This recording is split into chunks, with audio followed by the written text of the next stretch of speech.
ഇതാണ് ഓമന ഡാനിയേൽ. ഇവരെ പരിചയപ്പെടുത്താതിരുന്ന മാപ്രാഞ്ചികൾ വലിയ കുറ്റക്കാരാണ്.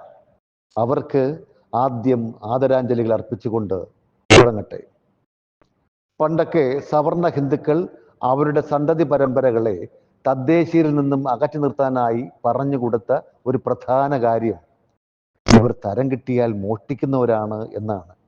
അതായത് കള്ളക്കൂട്ടങ്ങളാണ് എന്നാണ് നാട്ടുഭാഷയിൽ. നല്ല തന്തയ്ക്ക് പിറക്കാത്ത തന്തമാരുടെ വാക്കുകൾ കേട്ട് വളർന്ന അശ്ലീല തലമുറകൾ അത് അങ്ങനെ തന്നെ പാലിച്ചു പോന്നു.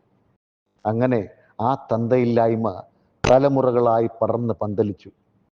ദളിതരെ കുറ്റവാളികളും മോശക്കാരാൽ മോശക്കാരും വൃത്തിയില്ലാത്തവരുമാക്കി അവരുടെ ആത്മവിശ്വാസത്തെ തന്നെ കെടുത്തിക്കളഞ്ഞു. അന്നന്ന് നാട് വാഴുന്ന തമ്പുരാക്കന്മാർ ഇത് തന്നെ തുടർന്നു വന്നു. ഇപ്പോൾ വാഴുന്ന ചുവന്ന തമ്പുരാനും അതിന് ചൂട്ടുപിടിക്കുന്നു. ജനാധിപത്യത്തിന്റെ നെടുംതൂണുകളിൽ ഒന്നായ മാധ്യമങ്ങൾ ഉടലിൽ മാത്രമല്ല അണ്ടർവെയറിനുള്ളിലും പൂണൂലിട്ട് നടക്കുന്നവരാണ്.